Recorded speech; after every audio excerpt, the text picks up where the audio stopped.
so some technical difficulties kept us from seeing the very start of Champion Select, but that's okay. Got ourselves Lysandra, Sivir, and Kindred first round pick for HGG, and ItF for their first wave has got Urgot, Morgana, and they're about to pick up looking like the Rek'Sai.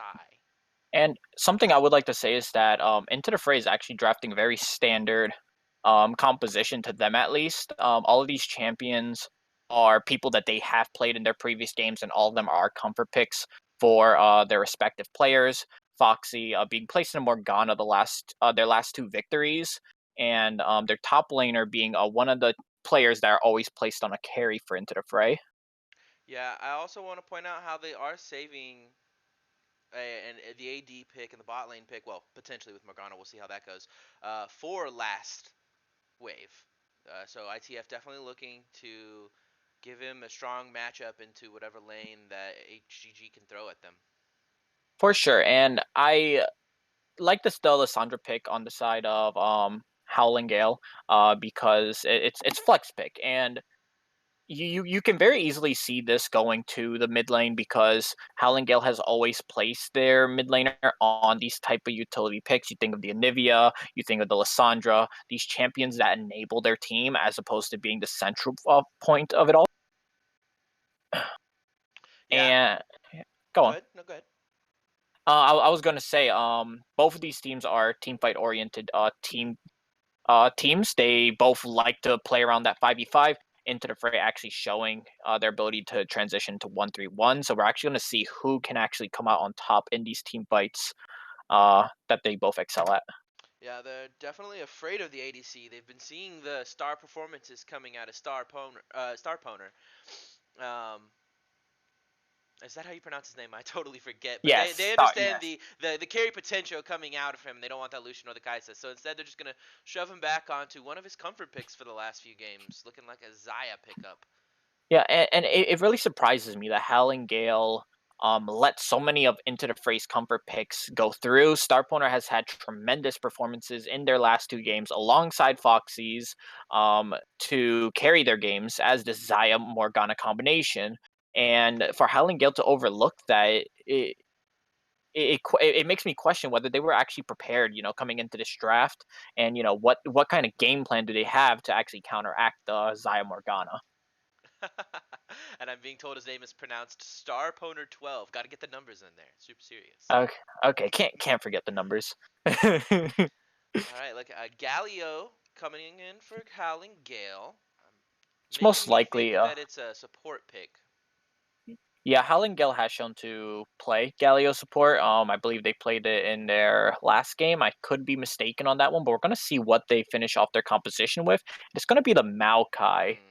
Heavy team fight sort of comp coming in for Howling Gale. Now, my my issue with the Howling Gale composition is that they don't really have too much burst damage to actually get rid of the carries on the side of Into the Fray.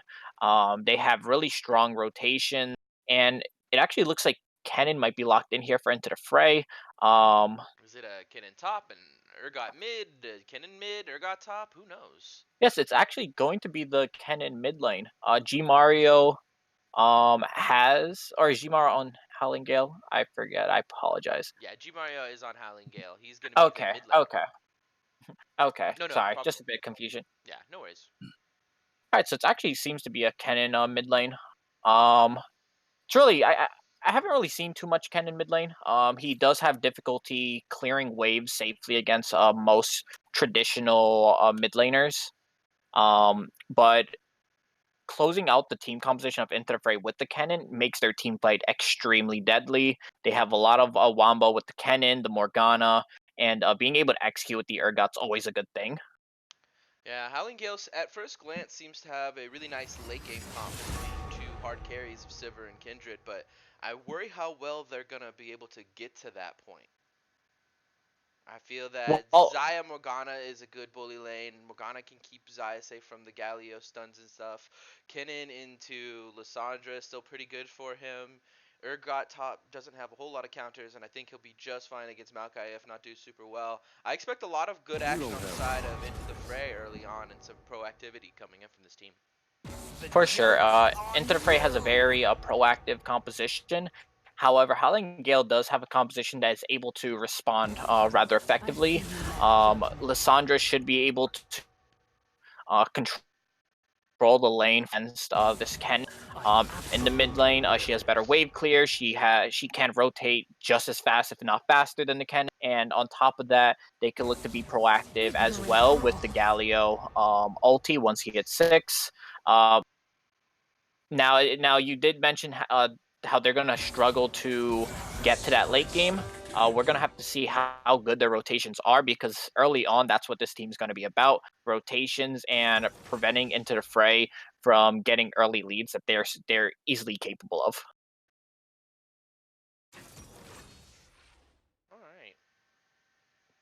Looking Now, into that execution, I worry a little bit about this Kindred. I feel like she doesn't have a whole lot of pressure to help her in the jungle.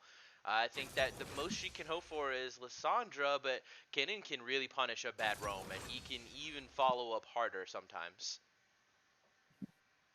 for sure, I do think Kennen has really strong team fight potential.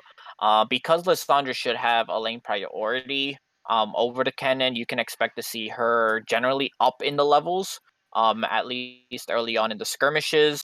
So it's something that Interfray is going to have to look out for. It's going to be hard for Howlingale because they drafted so many passive lanes.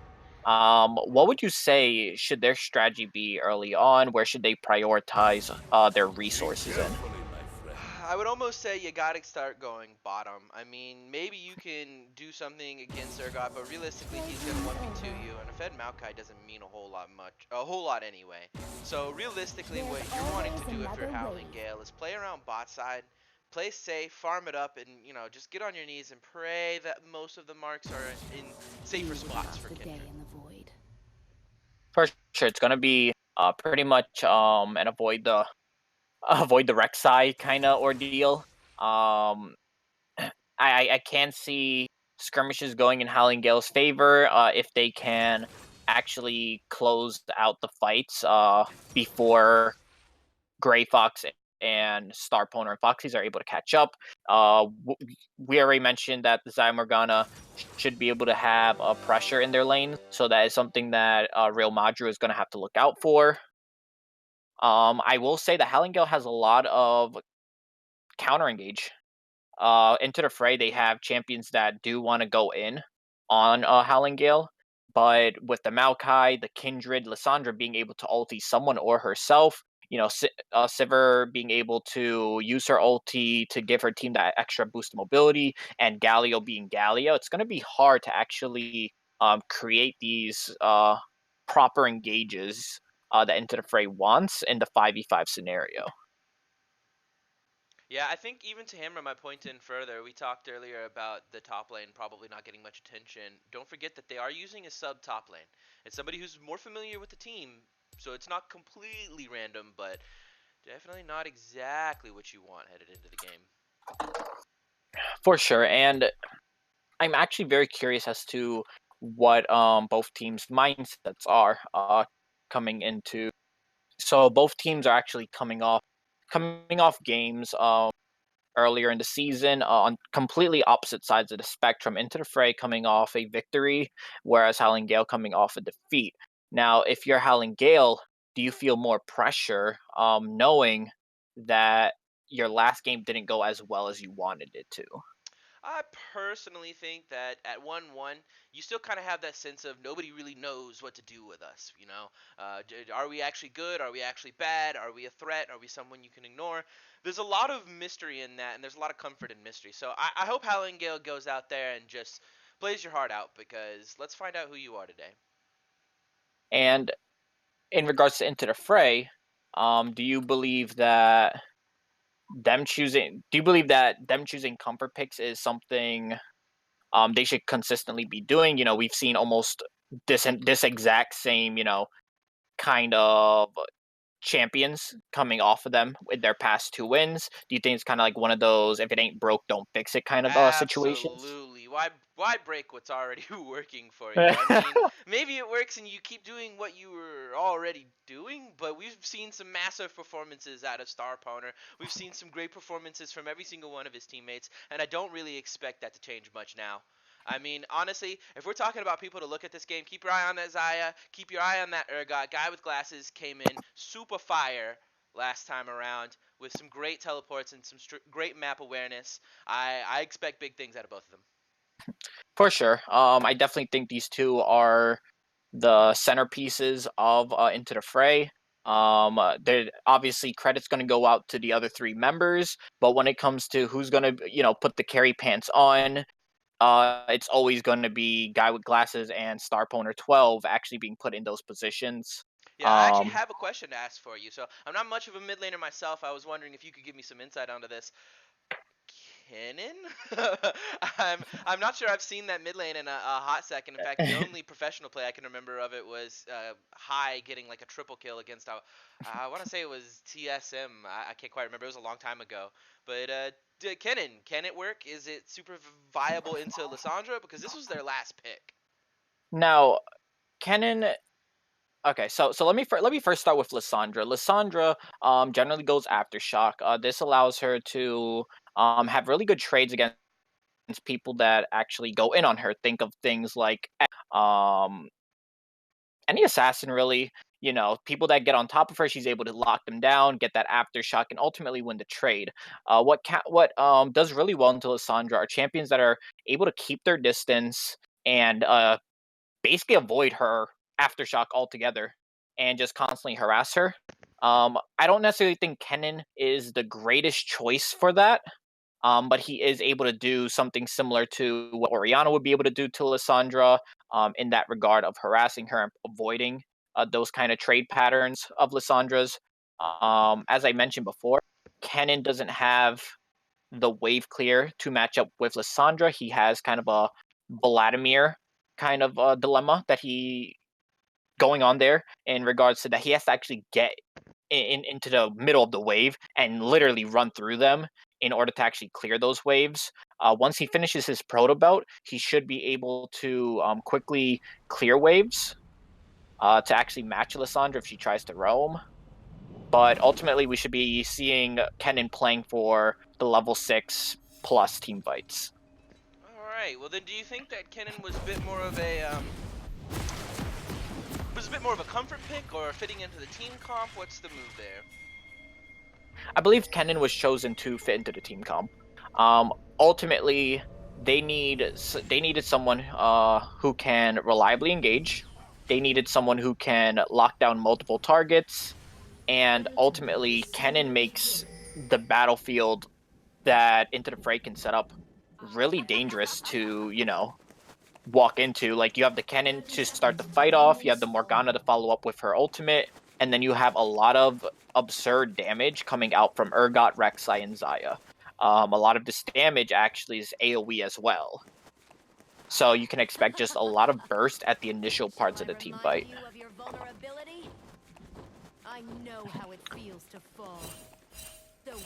Now, we actually see Morgana taking Ignite here, expecting to bully the Sivir and Gallia as we expected, perhaps looking for that kill.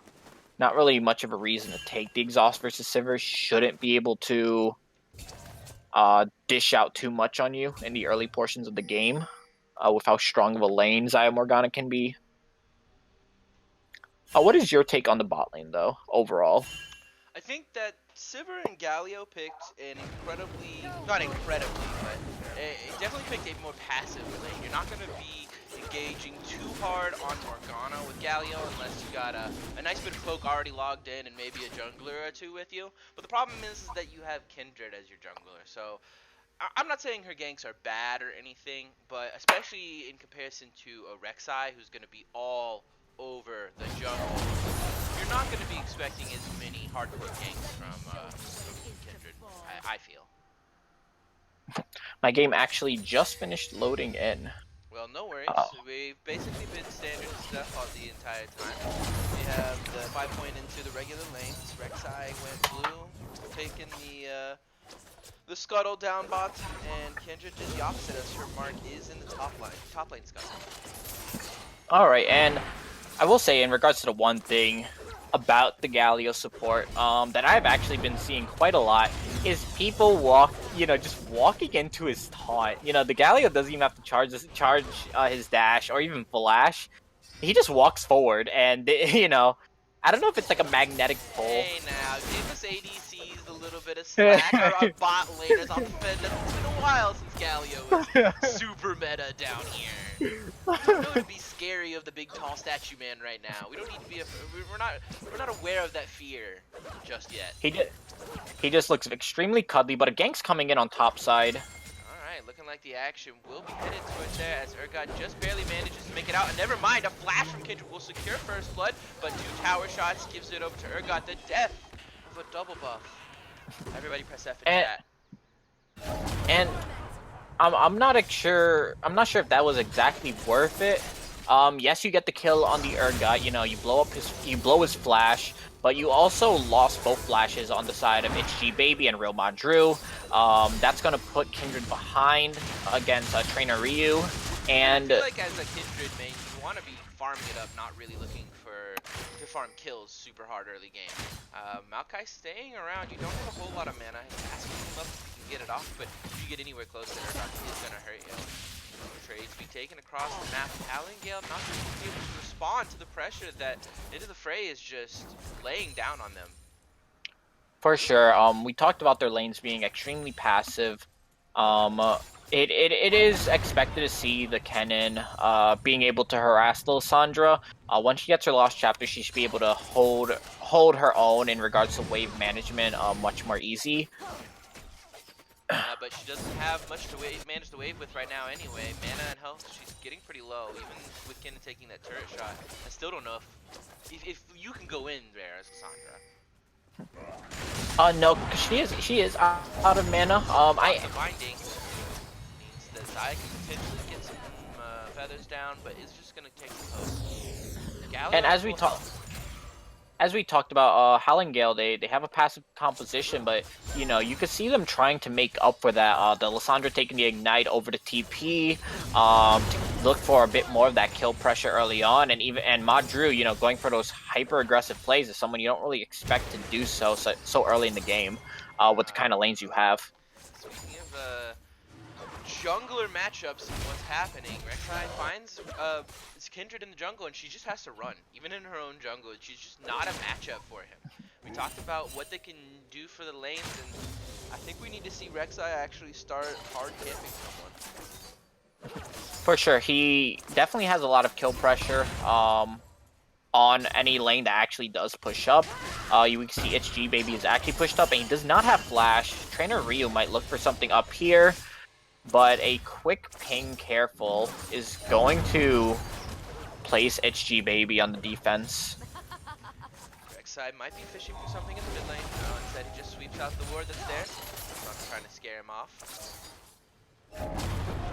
Alright, and that kind of front lining.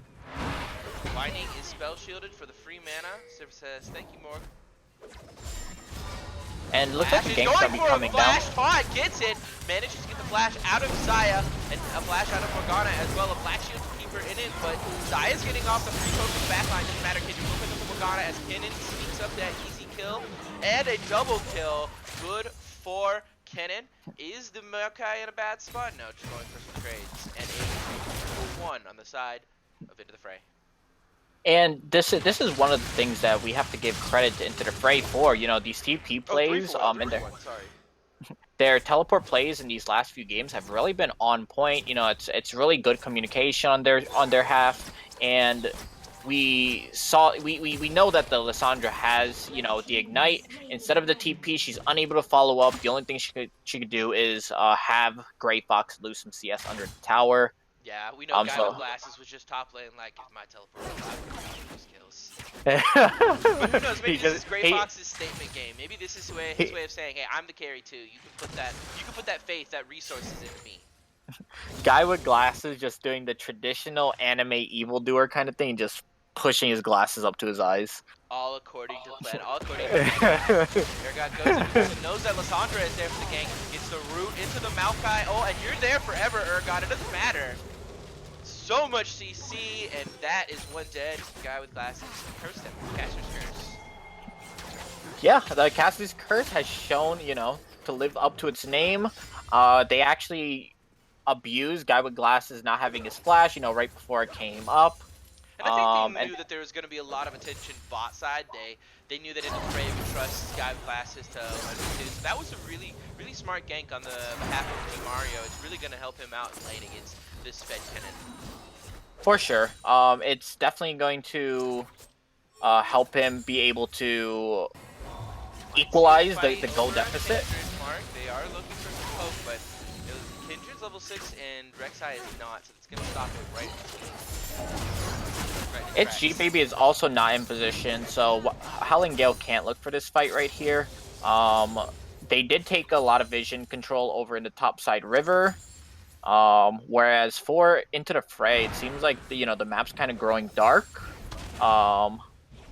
But Starpwner 12 and Foxy's are able to be pushed up here, knowing that Real Madru showed up topside. Yeah, I expect Kennen to back pretty shortly. He's sitting on quite a little nugget of gold, and you don't want to waste that. As a flash forward from Maokai, he thinks he's got him. He doesn't get Rex on the backside. Rek'Sai does have ult. He's already taken low by all the poke damage going on here. A flash from Kindred to try and secure the kill. Knock up. Can't get all of that damage off. The ultimate to save both of them, I suppose. Gonna get the first kill. The ultimate from Ergot. Fear from death gives you the fear into death from Maokai. Can he get away? Yes, a root will knock him up, or keep him safe. And he can heal up because Maokai can take the baby. But that's a kill for Ergot. And you see Howling Gale showing these over-aggressive, moves to try and secure, some kind of lead for their team. This is the second time Madru has burned his flash and ended up dying because of it. Double taunt from Galio. What an excellent flash, but it doesn't matter as everything's burned down in the backline. Not even the tower shots will be able to save you. Xayah gets a double kill. And this is exactly what Howling Gale did not want to happen.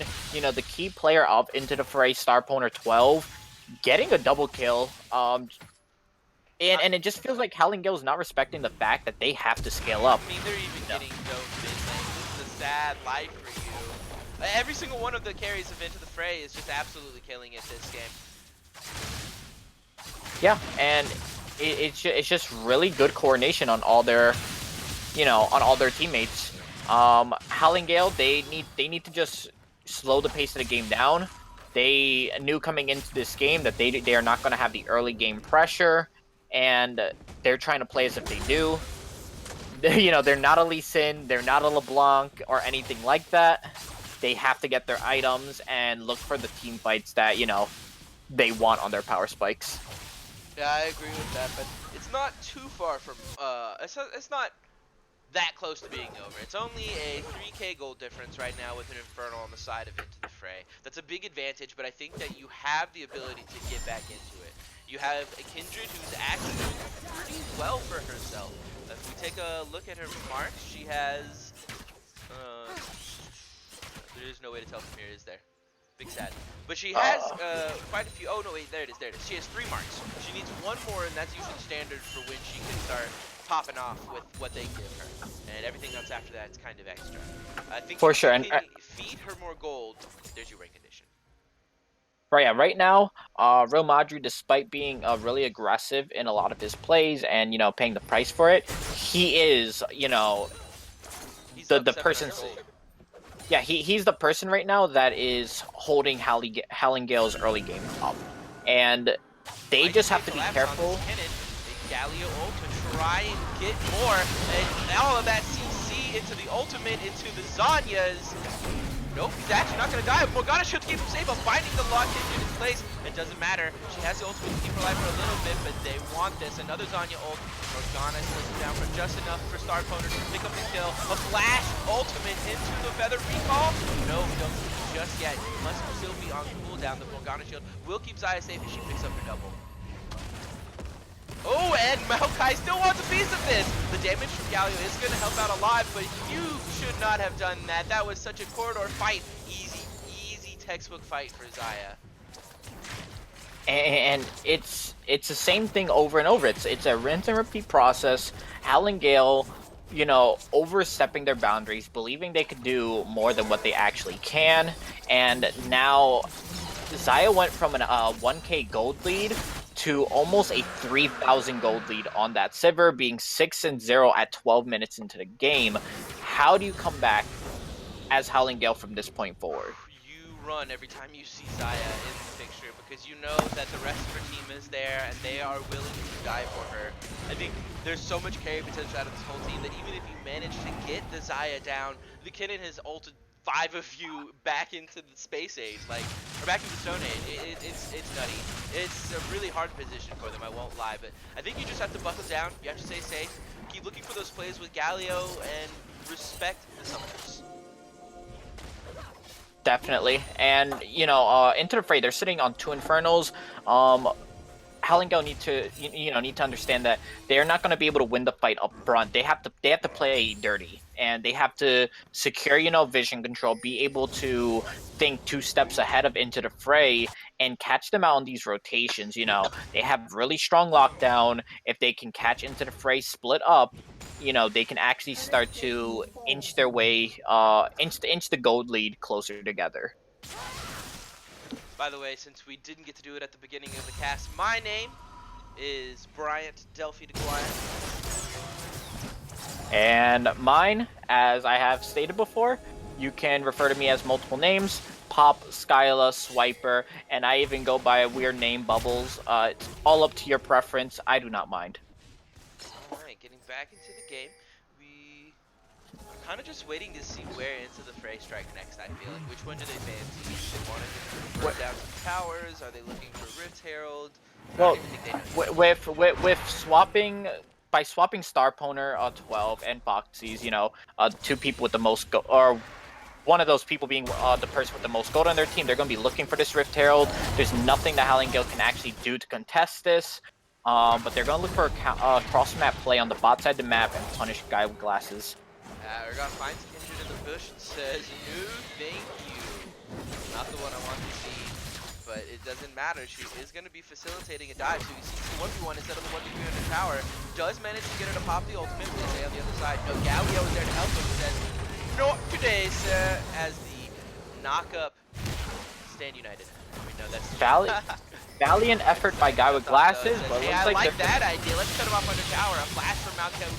Kind of safe, but he runs into the other member, and the ult from Kennen will feed him. And Into the Fray basically being like, yeah, you can do that kind of trick, but we can do it just the same, you know. If not better with the addition of Rift Herald. Yeah, oh, Shelly no, is... they all have to back right now. This is going to be a very bad trade for them if they don't. It's a pretty much bad trade if they do, but how much worse can it get? You see them getting another tower? I could definitely see it possible. Desire is very far ahead. You know, she's sitting on 2 items to Sivir's 1. There it is. Cassandra hasn't even backed yet. She's still pushing. They can even look for a fight potentially if they manage to get a good binding on somebody. Get an ult, not just ready yet, but it doesn't matter. Rek'Sai is really strong, taking a lot of poke though. And ult to try and save himself, you can't get past that. That was a really wonderful prediction on the side of Bad 101 Driver. You know, he threw the Q right where he predicted Ryu would flash, and it ends up killing him in the process. I'm not entirely sure what G Mario was doing. It feels like they kind of gave up the inhibitor, but they have to be very careful on how much they're going to be conceding from this game, because the gold lead, if they keep conceding things, can only get bigger. I think the big thing to consider though is that it's not just a gold lead, it's a tower lead, which is space on the map that you can move. It's only going to get bigger from here, like it is right now. A double Infernal Dragon that's so much damage with how heavy this pink damage is anyway. And Ergon does find the 1v2, he's not going to get any success from it as Kindred just kites him out until Galio finds them. Try to get the tower, but for it. Starponer 12 tries to clean up the wave. I definitely have to give it to Bad 101 Driver. He has been making a lot of just good kind of you know, he's been showing good yes, they used the ult comes out from Kennen, is going to pick up double stun, but the only one that matters is Lissandra. They think they can get her, but her ult saves herself and kills 2 of them. This is the kind of fight you want if you're Howling Gale. They're going to try and chase down the Morgana. AQ will get her low, but they decide no. They see Starponer 12, the hero of Into the Fray. Can we take him down? Or And maybe that not. is Maybe they just want the dragon. That is exactly what Howling Gale needed to actually, you know... Zaya actually does fancy herself a fight, instantly also try and get herself out of trouble, but this is exactly what you wanted. A flash E does kill the Sivir, brings the Lissandra really low. Urgot's here to try and help as well. They're not going to get the dragon, but maybe they can pick up the rest of the fight. Urgot in, ults instantly. Is that enough? No. It's going to get taunted by Galio, and they keep Lissandra to keep the slow up. They're just trying to disengage. They might have bad drivers still, but the rest of the team at least is out. But look at their base. Hits in shambles. Keep them busy. Keep them there. And that was a really good snipe, really, from Starponer 12. You know, showing his mastery on the Zaya, showing Howling Gale exactly why he's always placed on this really strong champion. You know, you should be able to expect this Zaya not being something going past ban phase in future games. Yeah, I think we really have to look at that as potential for other teams. Also, I'm beginning to wonder if it's worth letting Urgot through. Yeah, as I mentioned, they basically got all their comfort picks, and they're showing exactly why, they're good on these champions. It's not the greatest game for a guy with glasses. He's been getting a lot of pressure, but he's just been biting the bullet for his team. And, sometimes that's what you gotta do as top lane. Because they see the fight in their eyes. It doesn't matter if Morgana has a Zhonyan. Galio constantly from the backline. It's a well Howling Gale, but if you're not getting to Zaya, that's main damage. Urgot picks up a double for himself. I guess he can soak up that pressure. It is a 2-for-0 with blinking health bars on the side of Into the Box. Or Into the Frame. Sorry. And already one Nexus tower has been taken, by those supers pressuring the top side of the map. And these fights are getting closer and closer despite the 8k gold lead that Into the Fray has. And they have to be really careful here because if this Sivir comes online by collecting, let's say this Zaya bounty, we could be looking at fights that have an entirely opposite outcome than what we've seen so far. Yeah, I see the Sivir heading towards the Essence Reaver, and I definitely understand it from it being the core part of her kit. But I gotta say, you almost want her to go like Guardian's Angel or something, like protect that bounty. Make sure you don't put it into the hands of the wrong person, like God forbid Kitchener to Sivir. They fancy a fight, but Sandra's a scary ice woman. Why would you want to fight her? For sure, I do think that it's gonna be hard for Howling Gale to actually get on the Zaya at this point in the game. I don't necessarily believe the Essence Reaver to be too poor of a choice, although GA would be nice. I believe there's a lot of peel between the Morgana shield and the Zaya ulti. And they don't really have too much, immediate engage on the side of Howling Gale. But it looks like they're gonna pressure Baron. It's an in-game move. They've got to finish this out at some point. If they do let it get to the game, a binding will probably stop that from happening, though. As Zaya picks up another one. Nom nom nom. That is a hungry ADC. And now with Madru's dead, there's nothing really that Howling Gale can do to actually contest this Baron. They are very behind. Fancy fight. Eats the binding. Stops just a little bit, so it might allow the tank to go in next. Baron's not just done yet, and Maokai ult will pick up too. And Sonya's will save the Urgot, but they can pick up the Rek'Sai, and that is a fat cannon ult into 5 people. Holy, so many of them are dying. Baron's picking them up, and wow, Into the Fray picks up a 1-4-5 off the back of some crazy ultimates. And it was very close. Look at these health bars, they almost cleaned up Into the Fray. It was a very decisive call. I do believe that Into the Fray was a bit hesitant on whether they wanted to continue to finish off this Baron or actually look for the fight instead, and that's what made it very dangerous for them in that position. But overall, the gold lead that they had made just triumphs in the end. And it was a very valiant effort, from Hal and Gale in that team fight. Yeah, crazy clash of teams as they managed to keep Zaya safe. It's so hard to get to her, especially with her ultimate, and she's even bought a Quicksilver sash now, so that Morgana binding, she said, nah, not today, no thank you. And it's 7 towers from Into the Fray versus Hal and Gale's 2 towers, 2 Infernals to 1 Ocean Dragon, and a Baron buff to boot on Into the Fray. What do you do if you are Hal and Gale? It's a farm safe day. It is a try and catch somebody out by himself with a 5v1 situation. Like this Zaya is, she's gonna get rooted, but it doesn't matter. You don't do more damage than her, and she doesn't have. Oh no! Kindred jumps onto her. A Galio ult that's a little bit late, but he knows the rest of the team is coming. Didn't manage to get to it his ultimate, but a Kindred ultimate will save Maokai. Bam's rest of it. Rolls in and gets obliterated by the rest of Into the Fray following up. So they say, we'll give up our star player, but we will take the rest of your team and your base for it. And it was a really good catch by Hal and Gale. Starponer 12 got a bit too ahead of himself. And just went up without the proper protection, the proper people to back him up. But at the end of the day, the TP comes in, and there's not much Hal and Gale can do. It's a 12k gold lead, and it looks like Into the Fray is looking to close out this game. Slowly choking. They should wait for Zaya to get the majority of their AD damage, but the Baron buff is going to help them at least obliterate the rest of the base. I think they can get this inhibitor, but after that, probably done. Come forward. Not looking to throw away some of those bounties. And the inhib barely lives. That's really unfortunate. It should be as easy as to 1 auto on the inhibitor and just rotate down to bot side. But it is a breath of fresh air for they who want to keep the fight going. Kindred has so much damage in HP. Oh no, the Rek'Sai ultimate actually does save him. A flash and a black shield will keep him alive. Zaya picks up 2 more.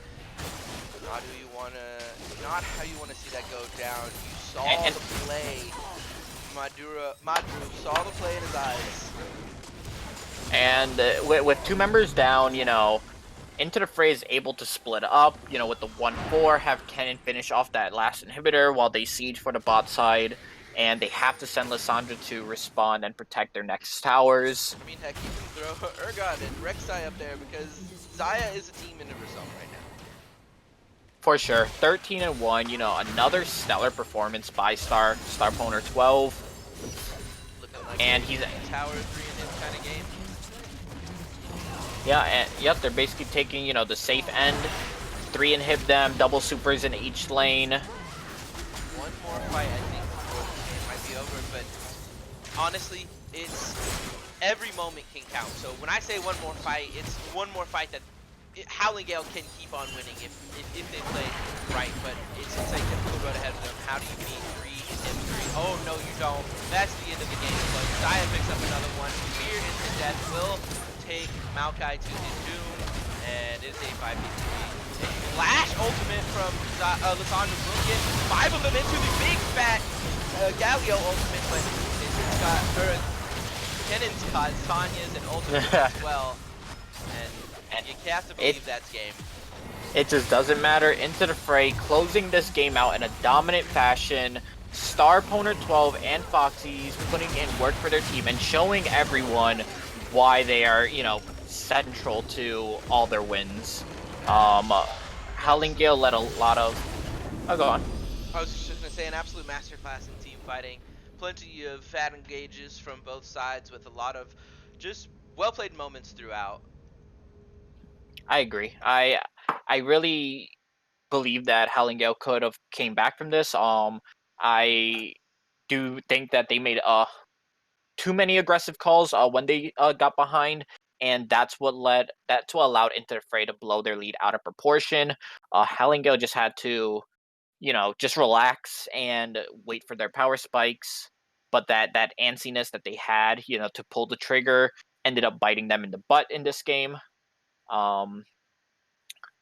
But in regards to Starponer 12 and Foxy's, those 2 would be my MVPs. props to Great Fox, Trainer Ryu, and Guy with Glasses. You guys did really well at mitigating pressure, creating pressure, and enabling your team. Special But shout out to Gray Fox as well. 6-1 and 10 score.